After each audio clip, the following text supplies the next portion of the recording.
John, another difficult night at the office. That second half, the bottom just fell out. What was your take on the evening?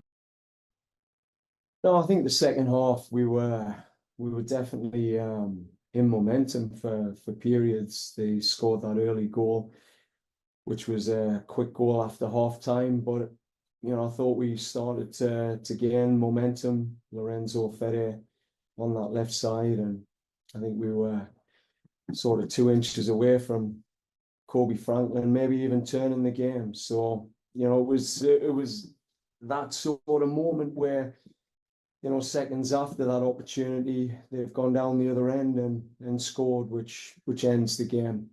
In terms of trying to get back against one of the championship teams, so I thought when you looked at it, they had 11 shots, we had 8, they had 6 on target, we had 2, they scored 4. For me, it's just you look at the championship quality in that team and what they're able to do and execute.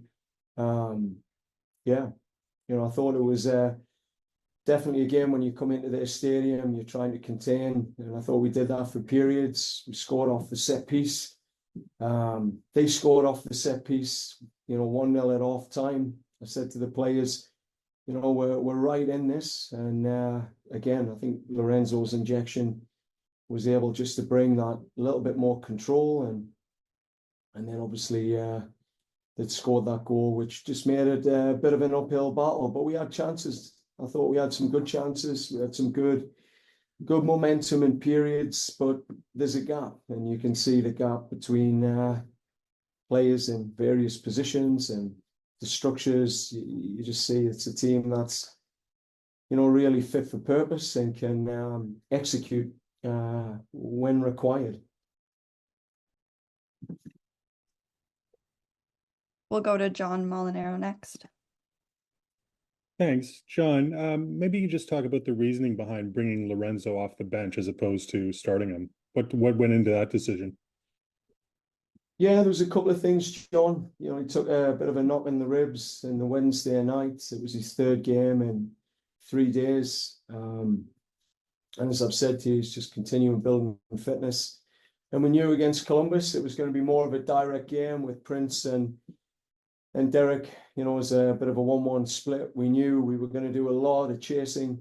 So it's just managing, a player that's been working across 3 games, and just making sure that 1, we didn't push him too far tonight, and 2, that we brought him in at the right time. And we were sort of 3 minutes too late getting him on the pitch, because I think at 1-0, again, when he came in, the impact was pretty profound for a period. And like I say, they scored that third goal, which was against the run of play at the time, which sort of ends the contest. So, all in all, a bit of management, and then trying to manage an away performance and style of play where you need a lot of energy and runners and people who are willing to defend for 60, 70 minutes. So, I thought we were close with that decision. If we'd kept it at 1-0, I think it would have looked a lot more cleaner, him coming in and having an impact on the game.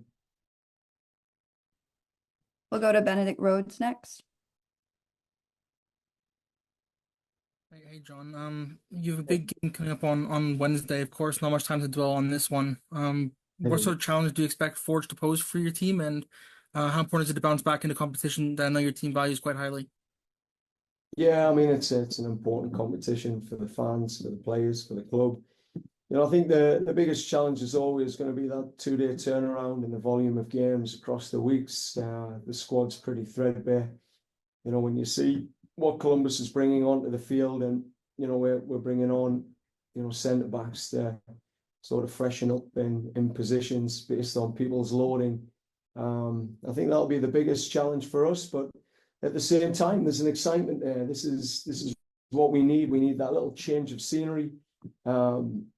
We may get some reinforcements back for that match.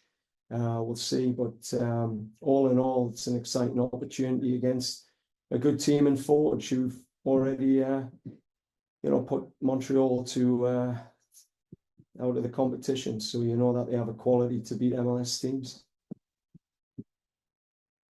We'll go to James Grossi. Thanks, Nicole. Hey, John. Did you get an explanation for why that Kevin Long goal was ruled out? We didn't get a good replay. Yeah, I mean the referee had said it sort of went out and in on the swing. Again, I haven't seen the angles. I know the players. Fede was definitely disappointed. He didn't feel the whole of the ball had gone out. He knew it was tight. So I don't know. I mean, at the end of the day, these decisions are made, and you just have to move on. You know, we score a set piece, and then they go down the other end and do exactly the same. It's pretty frustrating, but that's that's championship football in a championship club in a tough environment. You know, you're going to get certain calls, and and they're going to execute at the level that they can with Cucho. We'll go back to Neil Davidson. John, I understand you're missing players and you're up against an excellent team today. But when you wake up tomorrow and you look at some of those goals scored in the second half against your team, I mean, what goes through your mind? The last goal was Keystone Cops defending. Yeah, I mean, it's something that we've got to close the gap on. I think with Shane Long coming back, I think he does make a difference. Shane O'Neill, long night. Shane O'Neill coming back, it's going to make a difference for our team for sure when he's able to build that fitness. I mean, we had Raul Petretta playing in the midfield tonight. Obviously, he's preferred at wing back or the left side of defence, and we're still waiting for Richie Larea to join the team, which again will make a big difference. So, I think with Shane's presence, I think you saw we were a bit more solid for periods, and we just not able to get that consistency in the back line as well. Longy's going quite a few games there, 90 minutes on a 2-day turnaround.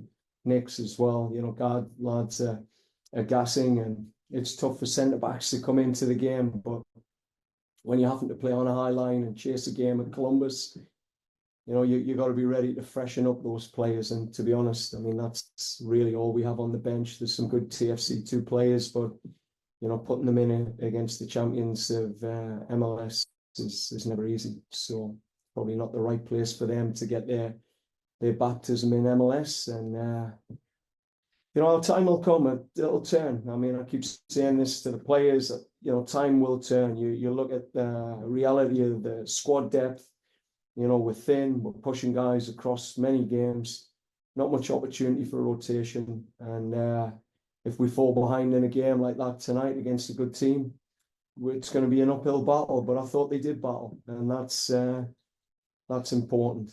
And we always review, Neil. We've been working on the goals against the last game against Atlanta. There was some errors there, and but also at the other end, we had some good opportunities. I felt that we could have been more clinical, but it's both ends, and we'll keep working at both ends, and we'll keep in the fight, and look forward to pushing this game against Forge and the Can champs, just to hopefully freshen things up. Thanks, John. Thanks, Neil. We'll go back to John Molinaro. Thanks, Nicole. John, what was the rationale behind playing Raul in central midfield, and how do you think he did? Yeah, I mean, I think he did well. He's such a smart player, and he was formed his early stage of his career as a six. So, we knew he had that capability. Again, it was just lack of midfielders. When you look at what they bring, we wanted to have that extra midfielder in there, and particularly the way they operate with 2, sometimes 3 10s, a false 9 that will sort of pop into the pockets in front. We really wanted to have someone in there with that smarts and defensive instincts. I think Corsi and Matty do a good job, but with Davey out, you lose that defensive sort of midfielder that you can play in the 2. So we had to adapt our tactics to some degree based on that. But I thought he did well. I mean, I think sometimes it was alien. You could sense it. in terms of when we were building, just the angles. But all in all, Raul's done a good job for us. I mean, this is a lad who's getting 3 hours sleep if he's lucky, with a new baby, and we've been pushing him. So, fair play to him. He was class this week training and, putting that commitment in to do the work in midfield. We'll go to James.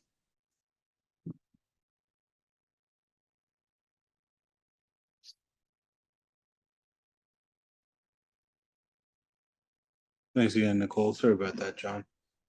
John, we didn't see that 20-minute dip tonight, did we? No, I thought the lads were solid. It was just quality, real quality. Like I said to you, 11 shots to 8 in their place. So we contained them to 11 shots on target, which is a good number for an away game, and 6 shots on target. That's similar to games like Orlando, Cincinnati, Philadelphia. You'd say, okay, 6 shots on target. They're going to score what, 2, but they score 4. So again, for us, with our 8 shots, we just got to be more clinical. I thought we had a big moment to score on the back post, and we had other moments there. So as I say, the fight was there. It was just, I think, to what Neil said, there was just some moments, like you look at the goals we're conceding, and I know the lads are disappointed. They really are disappointed with either the recovery or just some of the instincts in and around the box. So, that can be worked on. That's all I can say. It can be worked on. And as I've said to the players, if we can't work on it, we've got to make signings. We've got to be ready to improve the squad. Everyone's running out of chances here. It's time to show up. And if you're not really, really committed to, bringing the passion, which I didn't think it was a passion issue tonight, or it wasn't about a lack of fight. It just was, that quality against, players like Cucho, Rossi, who I thought, showed their class, Ramirez, very good. But in other areas, I thought we were good. I thought we showed our quality, just not enough to get on the board. And as I say, I think big moments change games. The goal after half time, and we were in ascendancy. And they attack once in 5 minutes or 8 minutes and score, and then we get in the ascendancy again. Missed a great opportunity at the back post. Same missed opportunities we've seen at Cincinnati at the back post to win games, and within 2 minutes they're at the other end scoring. So disappointing. I mean, there's the gap for me. It's just how clinical and ruthless they were, and how at times our attacks will peter out, and how simple quality players to find an opportunity to find the back of the net. And we have to work on that collectively. And we'll go back to John Molinaro for a final question. Thanks, Nicole. John, you mentioned sort of the transfer window there, but that doesn't open for another little bit. Between now and then, I mean, what can sort of be done to sort of right the tide here? Is it just trusting the process? Is it doubling down on your core principles? Are there other things that can be done? I mean, when you watched the game tonight, John, what were your thoughts? I mean, were we that far away? Were we that far away from them? I think, like I say, 11 shots to 8, 6 on target, 2. The quality is definitely there. We're defending at a 5. We could load up with more defenders, but as I've said to the players, like, you got to trust the process. We've got to stay tight together. We've got to keep fighting, and which they are. Like, as I say, I don't see guys quitting or blaming, throwing arms up. They were good tonight. They were right there, and that was suffering. When that third goal goes in, you suffer. So for me, we're working tactically. We're adjusting. We tried to adjust some things tonight to get to half time in the game so we could bring Lowe in, at the right time where he could, operate in a bit more of the stretch against Columbus. We were close with that. And again, like, the transfer window is already open for us. I know the front office have got, players almost ready to go. So, You know, we're right there. When the window opens, we should be right there, ready to kick in. And as I say, add some depth to this team. And again, it's, you know, Richie and Ozo, we want them to go and win a Copa America. And we know that they're just around the corner. So the tournament will finish, hopefully, with them winning a trophy and coming back with a level of confidence that, you know, they can bring into Toronto FC and give us a chance to fight for those playoff spots. And as I say, with Shane fully fit, with Ozo back, with Richie back, with summer signings, you know, I think we just raise the quality because the fight, the commitment's there. At times you see the tactical blueprint can stifle teams.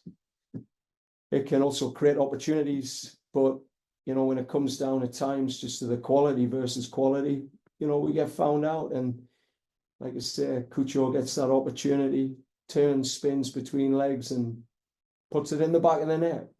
You know, we got to push to get those moments for our players. When we get in that box, you know, we can do exactly the same. You know, for example, shot goes in, keeper saves it. We don't have two men following up.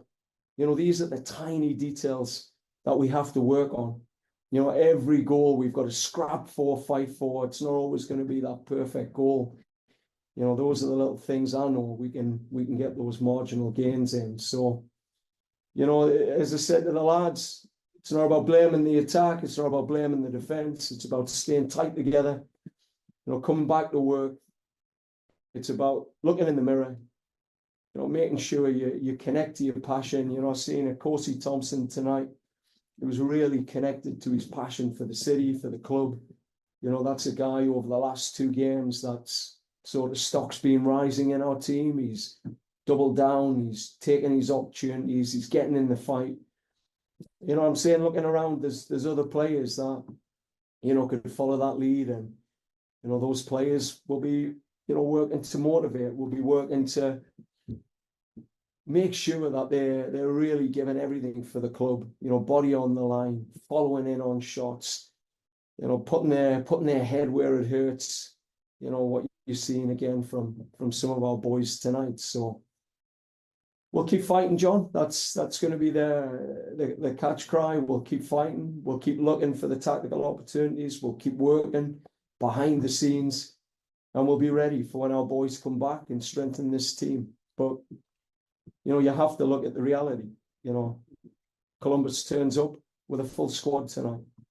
Full squad, one player missing, Jason Russell Rowe. Orlando turns up with a full squad.